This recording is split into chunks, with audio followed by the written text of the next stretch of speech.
World of Halo fans, we are back with a highly requested video, the Grunt Mule Series 4 World of Halo figure. And now this is the last of our Series 4 wave of our new sculpts and toolings, this Grunt Mule. I've been playing a lot of Halo Infinite lately, and I've been figuring out what these little guys do. Once you kill them, a bunch of weapons fall off. Pretty cool, pretty neat to see these new type of grunts. Moving to the back of the packaging, you see the rest of the figures released in this wave, which we have already reviewed. The Elite Ultra, Escharam, Frederick, and Spartan EVA.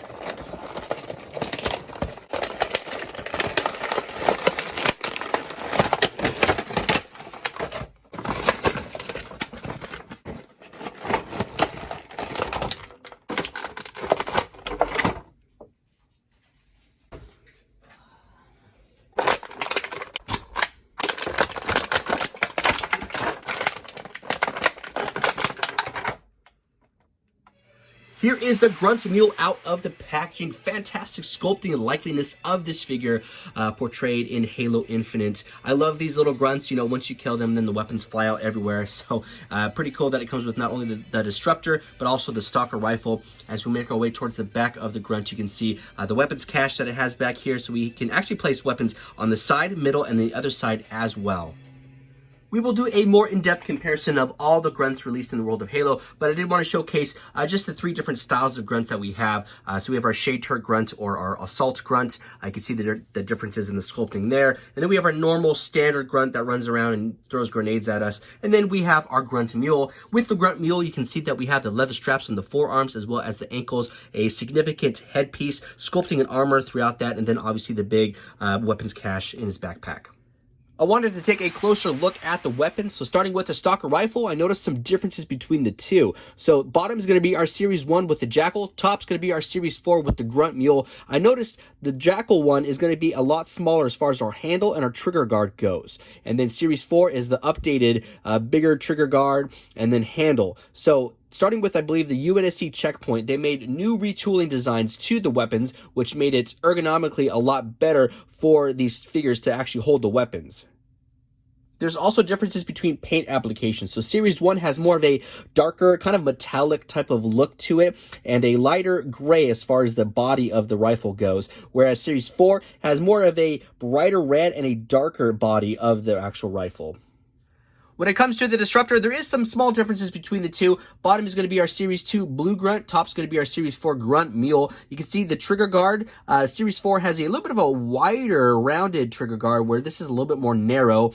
Paint applications on the grip are different as well. We have dark. We have a little bit lighter here. The base of the gun is basically almost identical as far as shades go, except for maybe the cylinder. A little bit darker here on Series 2 and a little bit lighter on Series 4. Let's take a look at the articulation this Grunt Mule has to offer. We'll start at the arm. We have a ball and socket there. We can rotate all the way around.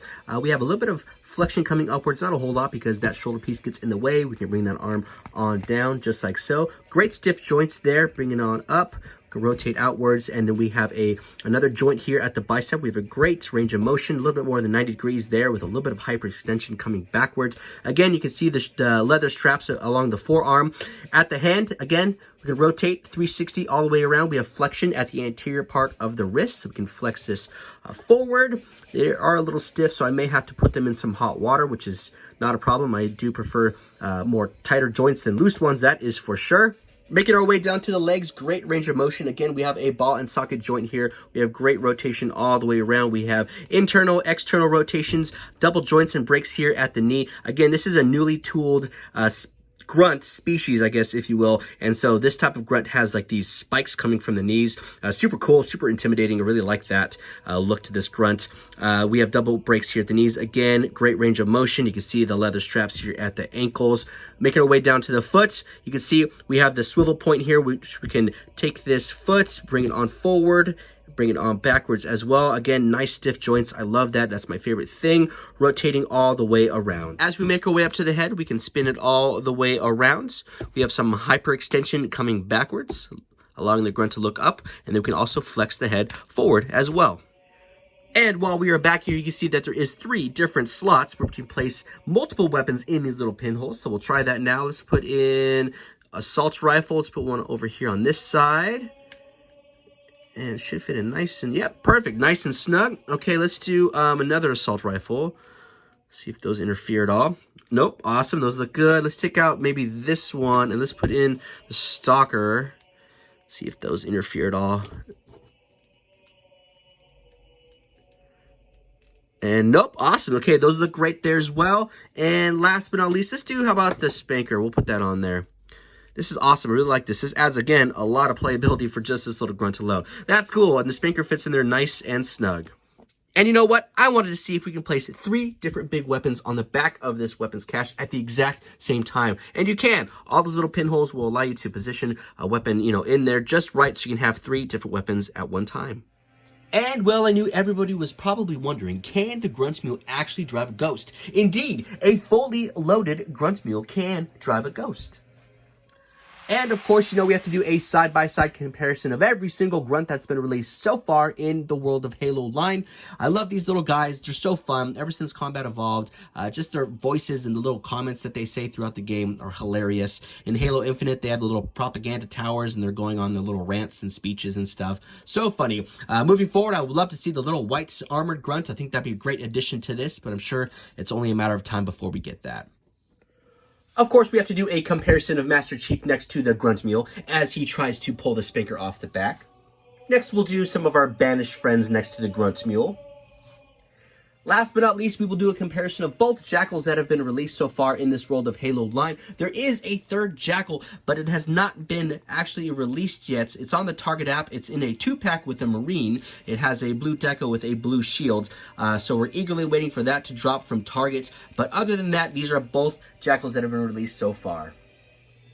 And you know what? We're going to do a close-up of both Jackals that have been released so far. I had a viewer that wanted to see the Jackals in the World of Halo line, and so since we're still waiting for the third one to drop, I feel like it's pretty fitting to include these Jackals in the Grunt Mule video. And we have Series 1 here on the left-hand side, and then we have our Series 3 on the right-hand side with the shield. Our 2-pack Jackal is supposed to have a blue shield, and then I think a blue deco as well. So just waiting on Target for that one.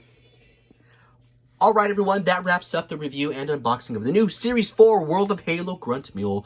My final thoughts, the World of Halo never seems to disappoint. I love this line so much. I will be collecting every single figure that I can from this, as long as I can find them. A great $10 figure. Again, brand new sculpting and molds. We have the weapons cache in the back. Comes with the Stalker and the Disruptor. I decided to keep the Spanker and the AR on there just to show that, hey, it still stays on even when I'm recording throughout this entire video. Other than that, I love this figure. It is a great addition to add to your Banished Army. Be sure to check me out on Instagram. My name is Nostalgic Adam, all one word, where I do toy photography, toy videos, toy hunts, and then all things toy related. Link in the description below. Let me know if you find this figure and your thoughts, and I will see y'all in the next video.